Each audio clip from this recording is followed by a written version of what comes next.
Hello, I'm Adam Zonder, the production manager for the Hangar Theater Company, and welcome to another episode of In Good Spirits. As we have gone virtual for the 2020 summer season and everyone is working from home, currently I am sitting in a very empty theater, which is odd considering it is summertime. However, between the ongoing pandemic and this being my 25th season with the Hangar, we thought having some conversations with the various designers and technicians with whom I have worked over the years would be fun and in good spirits. I'd like to take a moment to give a big thank you to our series sponsor, Meyer Farm Distillers, located in Ovid, New York.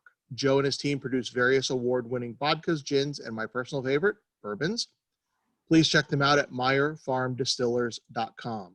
Today's conversation is with Apollo Weaver, scenic artist and set designer. How are you today, Apollo? I'm great. How are you? Good. So let's start at the beginning a little bit. How'd you get into theater? Oh boy. That's, I feel like I was just one of those kids. I was always sort of playing and imagining, and our parents took us to some theater as kids, and I really appreciated it. And so would do that, put on little plays in the living room kind of thing. And I always had that thing. And did that all through high school, went to college for theater, but I think it's a sort of interesting thing because I didn't really realize all of what theater was until I got to college, and even then that was where I first started working more extensively with things like scenery and other technical elements, and I kind of thought I was just doing that because it was a thing I thought was fun and enjoyed, because I like art and I like building, and I like all of that kind of stuff. And so it wasn't actually really until I graduated college and I was like, oh wait, this is like a whole career that people have. I think when you're younger, when you're in high school, it's very often you understand acting, maybe directing, and beyond that, I feel like, especially for me coming from a small town, where we didn't have a big theater program in our school, that was about as much understanding as a person could walk out of high school with. But even on graduating, I mean, I dabbled in some of everything and continued to dabble in some of everything for probably the next, 5 or 6 years of my career, before sort of finally really honing in on kind of scenery as the main thing that I've focused on. And even that has been, sometimes I do more scenic art stuff. Sometimes I do some building. Sometimes I'm a designer. So it's, and I think that truly for me, good theater people are those kind of people who are endlessly curious and always trying to figure out and find more things and keep playing around, keep discovering. So, I don't have any problem with having those moments where I'll just be like, you know what, I'll hang some lights today. I want to learn some things about lights, if I'm been working at a school or something like that, and they're like, hey, we just need more help doing it. I'm like, yeah. Tell me more about that. So yeah, long answer to a short question, I guess, but No, that's great. So after college, you moved to Chicago and you were freelancing for a while there. Yep, I had a brief stopover in Michigan in the meantime, but in a stint in Richmond. But yes, eventually sort of gravitated towards Chicago, and that was I worked with a lot of small theaters there and did a lot of the kind of work where you're it's a small company, so you can kind of do anything you want, right? As long as you can find a space to do it in, you can do anything you want. And so I did a lot of design work, but I also I wrote things and I directed shows and I, built things and did all kinds of weird things in weird spaces, and, worked as a scenic artist, worked as all kinds of things. And Chicago is just a really interesting place to kind of cut your teeth as an artist, because it's at any given time, there's 300 companies operating in Chicago. There's so many theater companies and there's 12 theaters. So so inevitably you're well, we're doing this show in the basement of a shopping mall. It's just weird things, and that's such an interesting way to learn, because you're you have to be flexible and you have to adapt and you have to like get ready to walk into any weird situation and be like, okay, you don't have a sink? Great, let's figure that out. Like, I don't know how I'm gonna wash paintbrushes here because there's no sink, but like, here we go, let's do this. So I feel like it makes you take less for granted, but it also like gives you a flexibility and an adaptability that has served me my whole career. You know, I that little stint I did in Michigan was for like a touring children's theater company, and all of our scenery and all of our costumes and all of our actors and all of our lights and all had to fit in like a panel van, you know. So you know, I feel like I was pretty ready for what Chicago had to offer, because I was like, great, we folded up entire sets and put them in panel vans and drove them away. So and that's just like, I feel like Chicago is the extended version of that. It's like you can do anything you want, but you're gonna have to figure it out Right. every time. Nice. And then after Chicago, you returned to Rochester, work for Jiva. Hmm. So was there a specific impetus about no longer freelancing? um yeah, it's real hard. Yes.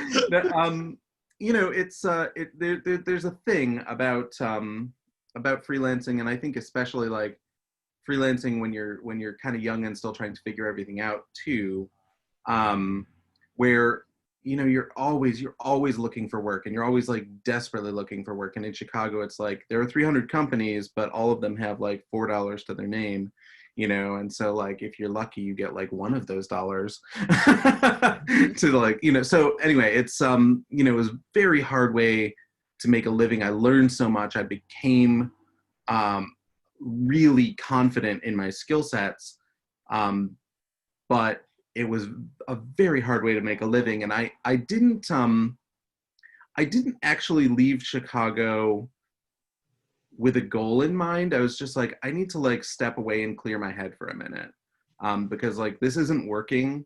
Like I can't like keep living like this. You know, I love the thing I do, but like, you know, I'm scrambling every month to pay bills, you know, and put food on the table. So I didn't have a goal, but I was just sort of visiting people in Rochester, and opening at Jiva opened up, and I was like, yeah, all right, whatever, maybe. And I just sort of got the job, so I stayed. Like I wasn't even in Rochester to be like, you know, it was just like, I'm gonna like hang out with some people for a month and like try to clear my head. Um, and then I got a job in regional theater, and I was like, oh, like stability, like I can like expect the same paycheck every week, and like that's cool. Mhm. Um, so that was a really interesting thing for me. I to do that, to have a very stable job in theater. But I did eventually kind of find that I still wanted to kind of like wander and like have um, some of those other things that do come from like variety. Because like I think it's easy if you're in the same place. It's easy to get stuck, you know, in your headspace. You're like, this is the way we solve things here. And so that thing where you like walk into a space and you're like, I don't know, okay, this is all very weird, let's solve it. um I feel like I missed that, which sounds like an insane thing to say, No, but not like, really. but yeah. And so eventually, I mean, it was actually very shortly after I started at Jiva that I also started working in the summers at the hangar. Yep, And 2007. yes, that sounds right. And I feel like I was there for 5 or 6 summers. 6. 6. Um, so you know, that actually gave me that opportunity to sort of like be in two very different situations. You know, doing very similar jobs, but having to solve problems in very different ways. And so that sort of like took care of that for me. Like I was like, okay, this is that thing where it's like the variety and the different approaches keep me sort of like on my toes and keep me, I think, smart as an artist. Um, and then, you know, like could pick up like little side projects here and there Mhm. throughout that time. So that was like the balance of like being at the hangar and being at Jiva was a very good balance for me. That worked really well. Um, Great. you know. So for 6 seasons, you were the scenic charge artist for the hangar. Mhm. Yep. For the audience, can you briefly explain what a scenic charge artist does? Yeah, you bet. So like the super short answer is like you're in charge of painting the sets, but that's like not really good answer. I was explain it to people in the sense of it's an interpretive art. That's what it is. The designer is telling you, here is what the set needs to look like, and it's your job then to take your skills and expertise, and the skills and expertise of your team, the other painters who are working under you, and translate all that into the space. And you come with institutional knowledge that's really important. So like, I can know like in this space, like the lighting positions are such that we're going to need to punch up the texture in this area, or that paint isn't going to read at all. And so like you're trying to sort of manage how to get the designer's vision rendered into something that works in real life and in 3 dimensions. And so that means like increasing and understanding the kinds of subtlety that can enhance that. It means understanding what kind of storytelling you're trying to do. So if you're painting a house and it's in the 20s, how old is that house? Like I can tell stories with paint. I can like age those walls. I can, if this is a house where people have smoked, right? You see like those stains that come up the walls that are subtle, but that tell people stories about what this space is and how long it's been that way. Like is this, the first coat of paint that's ever been on these walls, or have there been, 50 coats of paint on these walls? Because those things look different. And like, then you're trying to punch that up to read across 50 feet to an audience. So it is an interpretive art. And you want to understand the story of the play. You want to understand the story that the designer is trying to tell with this space for this play. And you're trying to convey those things to an audience, because very often when an audience walks into a theater, the set is the first thing they see. It's the first piece of storytelling, and you want to set the tone for everything they're going to experience and understand. So, people always say, theater is a collaborative art, but it really is true, because at every level, people are hopefully bringing their expertise and their passion for storytelling to that environment. And then you're, also as a charge artist, you're trying to manage budgets and all of that stuff, which isn't as interesting to talk about, but like, it is, Yep. it is definitely a thing. So that's the job. The job is sort of one of interpretive art. Great. So that first season was a fairly ambitious one that we mounted with Doubt, Beauty and the Beast, Hair, Mm-hmm. Bleeding Yep. Kansas, and all the great books abridged. Mm-hmm. So what are some of your memories from that season? Well, I think one of the strongest for me was actually Hair. First of all, it's a play I love and have always loved.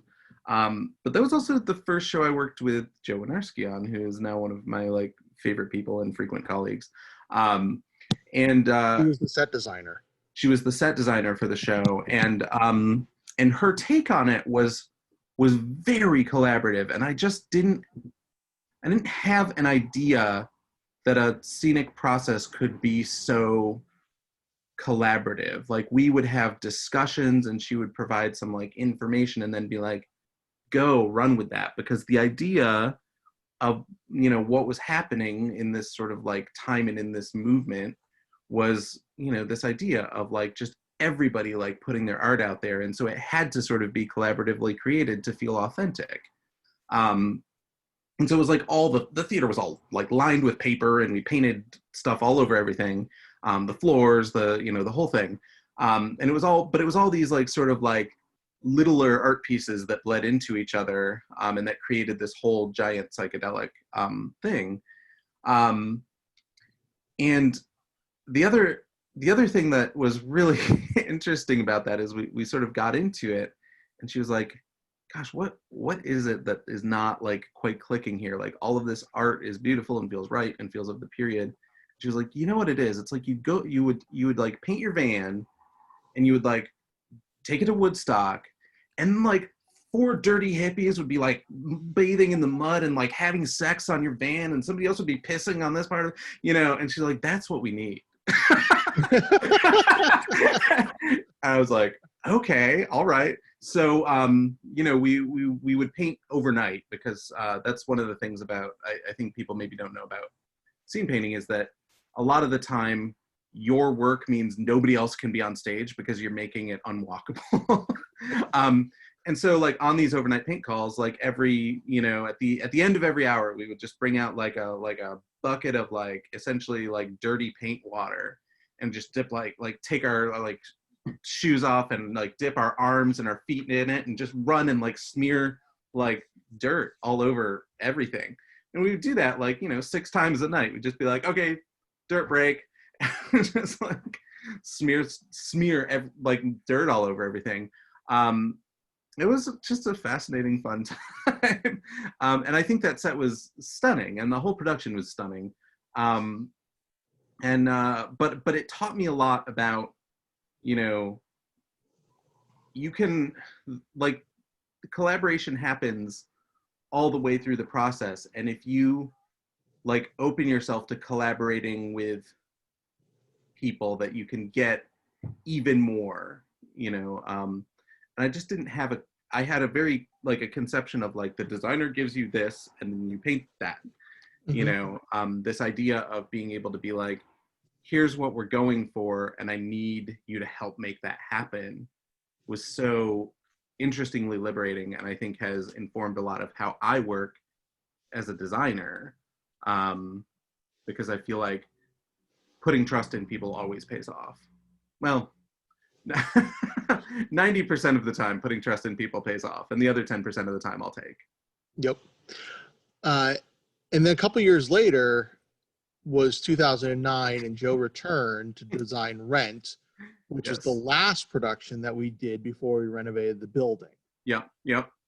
And I remember telling you that all of the walls were going to be covered by drywall, which allowed you to... We graffitied literally the entire theater. It was the lobby, it was the entire stage, it was everything. And one of the funniest things about that was, again, we were working overnight calls, and we were working with a lot of spray paint, so we had to set up a lot of ventilations. We had all the doors of the building open, fans on, ventilating everything. And it's, I don't know, 4 a.m, and we're like spray painting the theater, and we turn around, there were like 4 cops there. And it was a lot of explaining. I think they probably called like 6 different people in the administration of the theater to validate that this was a thing that should be happening. I'm really not sure they eventually believed us anyway, but but that's one of those stories I tell a lot, actually. Great. But it was just like, well, how do you explain that? I don't know. I mean, yes, under any other circumstances, this would look deeply criminal.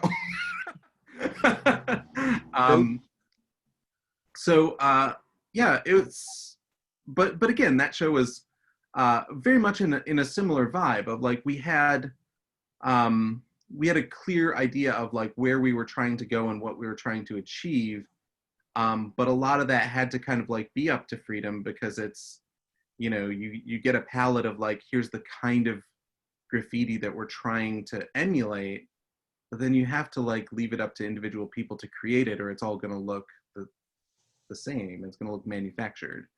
And so, and we did a lot of like, me and my other scenic artists at the time, we did a lot of research about street art and about street art at that time, and like, so it was all a conversation, and we like, take scrap sheets of things out back and like, practice how to do that, because the techniques are not like normal scenic art techniques. It's not like, those are very different than how you would traditionally approach things, but we had to try to make them feel as authentic as possible, which meant we had to learn how real people did that kind of art.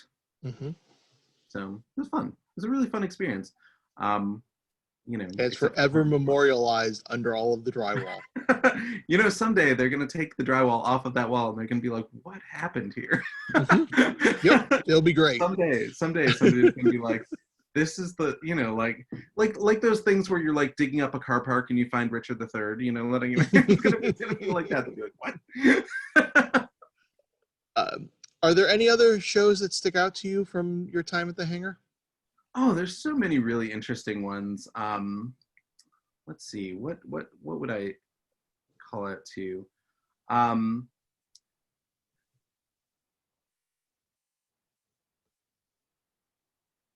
I really this is not an uh I feel like one of the things that I learned was like how, because it's a very deep thrust, and so watching the various designers tackle that thrust, and some successfully and some less so, um but I think just taught me a lot about sort of like shape and movement. And so even though it wasn't a very big paint show, I think about a show like, say, 39 Steps, which was so dynamic, Mhm. like in its like minimalism, but also kind of not minimalism. I don't know. It's a weird, like, is a weird, interesting gesture on that one. That was, it was like such a transformative set. It was like just pieces, and you just put two of those pieces next to each other, and it's a thing, and you just keep rolling. Um, but again, I mean, it wasn't an intensely complicated scenic show, but or like uh,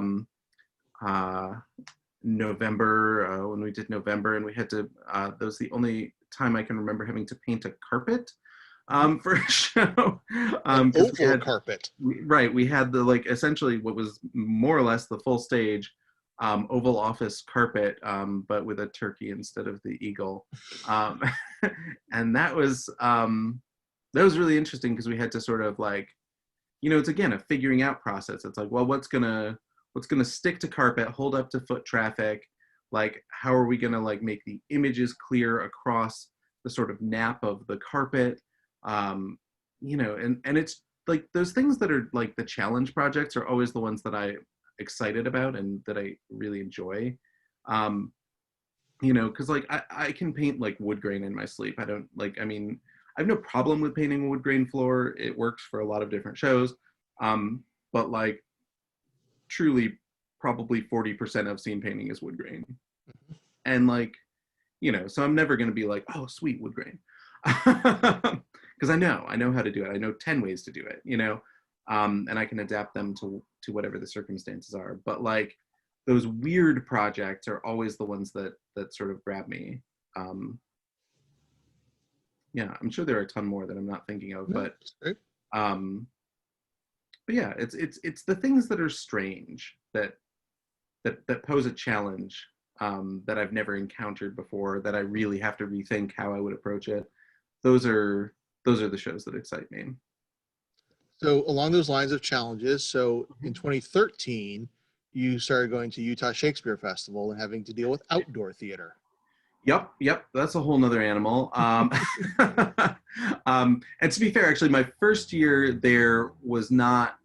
So they have, well, at the time they had two spaces, an indoor space and an outdoor space. My first season that I was out there, I was in the indoor space, but that was an indoor space in name only because you still did a lot of painting in weird places like outdoors. You'd like haul like scenery out onto the loading dock because like they had a rehearsal going on that stage, so you couldn't paint in there. So you just haul stuff out onto the loading dock and be like, all right, guys, we're gonna just, we'll just apply wallpaper out here at 3 a.m. It's fine. Um, but yeah, no, outdoor theater is, it is a different animal. But it's, it, the main thing that is different about it from a paint perspective, there's a lot of things that are different from a carpentry perspective, because you've got to deal with like, oh, the climate and the humidity, and things will warp, and things will like, like how much stuff has to be made of steel so that it doesn't like end up, like later on. So there's a lot of stuff there. But from a paint perspective, you basically just have to think about like, how do I deal with rain? Mhm. Like, how do I make this not all become horrible in the rain? And the answer is generally just like much more intense sealers, which means you have to sort of be much more aware of like kind of like PPE. So we had to get like the appropriate kinds of respirators, and like, you know, you have to kind of like fight for the things that you need in terms of safety. But you know, it's basically like you've got to use some pretty industrial stuff, or it's not gonna hold up to rain, you know, and to dust storms, and all the other things that Utah gets, you know, because it's like very, very dry, and then it'll be very, very wet. Mhm. So like, you know, it's a desert climate, so when it rains, it is not kidding around. But then, you know, it immediately, all of the humidity then like sucks right back out, so it's like can do some very weird things to you know, to surfaces. So, you know, it's a weird thing, because you have to like predict the climate. Yes, because You that's know, easy. right, and not typically part of a scenic art training, to be able to predict the climate. But you know, like I think one of the things that you always have, you have to never be afraid to say you don't know, and to ask people who do know better, because I'd never set foot in Utah in my life before I started painting out there, you know, and so I didn't know a thing about the climate. People were like, you should be aware of the climate, and I'm like, please tell me more, because I am not aware of so I think, you know, one of the great lessons I think of theater in general is you cannot be afraid to like not know something. You can't be afraid to like ask someone who knows better, because you don't know everything, and you shouldn't know everything. That's not how we are as people, you know. And it's a collaboration. And so if you go to somebody and you're like, hey, I have a question about what's happening here, people will respond and like want to help. It's not, I've rarely run into a circumstance where somebody's like, well, then you're just dumb, get out of my face. Like that's not, that doesn't serve anybody, right? So Not really how we um, operate. right, we're right, and you can't operate that way. But I do think there's a natural tendency as humans um, to not want to be wrong, you Mhm. know, or to not want to not know. But you have to get over that. If you're going to have a career in theater, you have to get over that, because it doesn't serve anyone to pretend you know, and then, you know, have a horrible result. Yeah, there's just so many different areas of knowledge within the land of theater that it's impossible. Yeah, absolutely.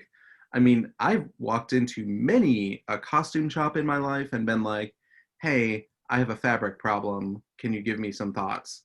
You know, like all the time, like, you know, because like sometimes scenic art involves dye, and sometimes, you know, like, and I'm not super versed in dye. I mean, I have, you know, enough knowledge, but not as much as somebody who deals with dye regularly. So, Right. like, there's no shame in that.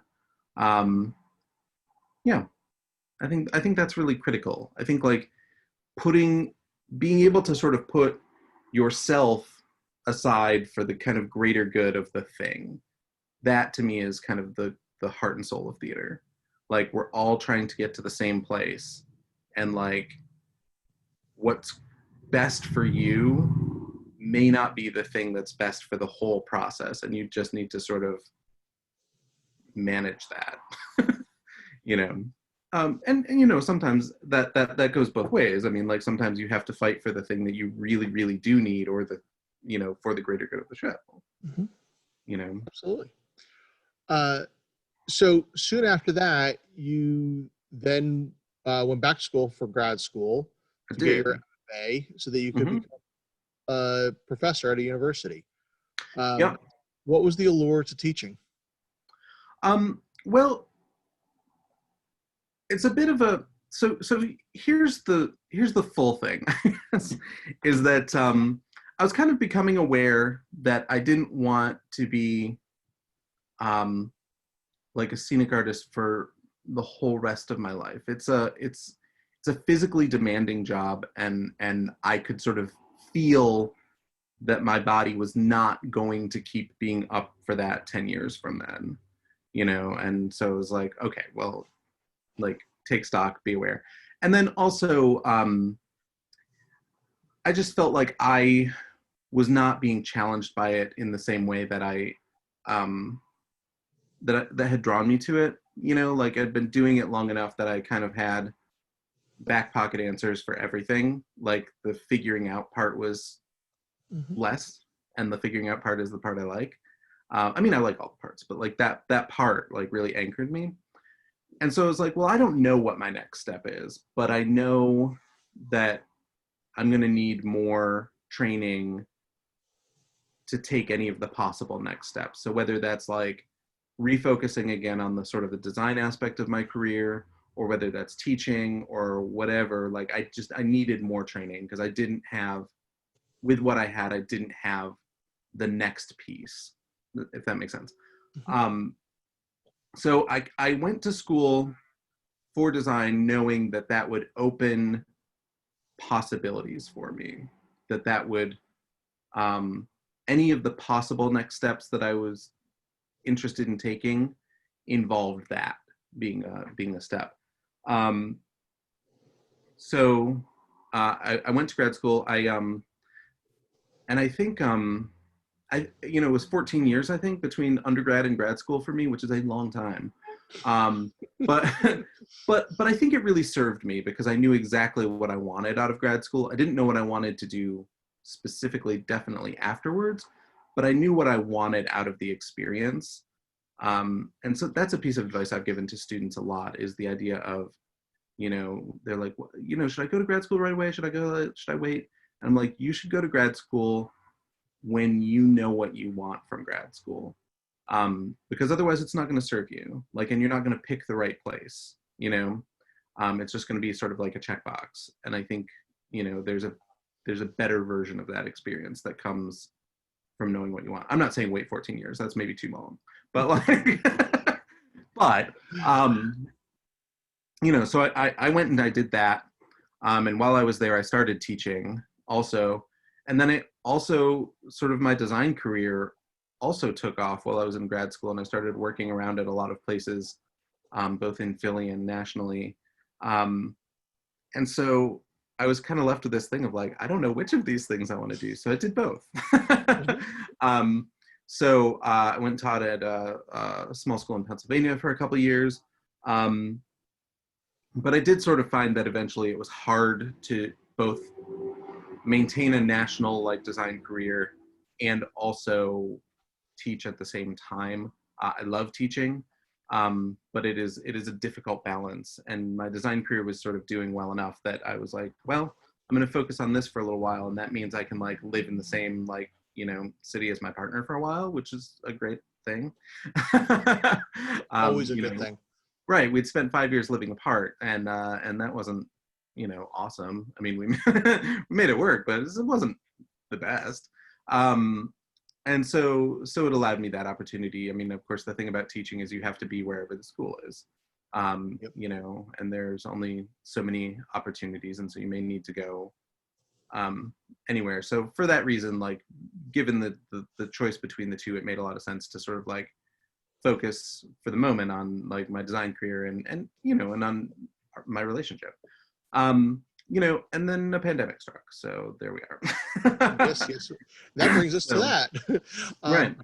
So with the current pandemic and essentially all live arts events shut down, Yep. people have taken a moment, and a large number of institutional theater and performing arts issues have received a great amount of publicity.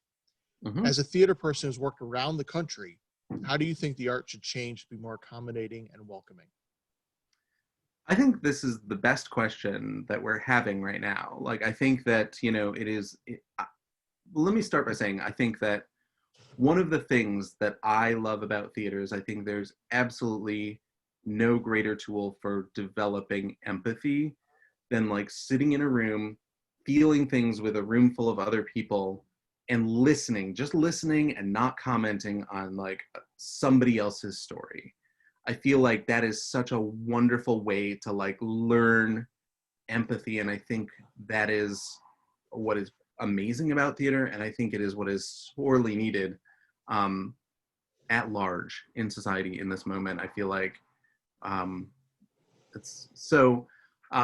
So then I think we run into this question of like, that's all really like good, except like, how do we broaden the scope of our empathy? Because, you know, um, for a arts organization, which sort of like has a lot of great ideals about valuing all people equally, we haven't always, as an industry, shown that in the way that we operate. And so I think this is a great moment to sort of be like, how do we open those doors wider? How do we open those doors wider to different artists with different lived experiences, but also audiences, right? Because I think that one of the huge things is that access to theater becomes very difficult for a lot of people. And so this is a great time to sort of be exploring, how do we open the doors to more people so that we can get more audiences in? And I think part of that is, like, I think part of those two things are tied together.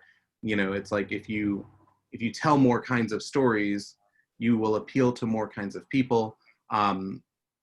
But it's also like there is a real and legitimate economic barrier that exists, and I think places are examining that. Like, I worked with some companies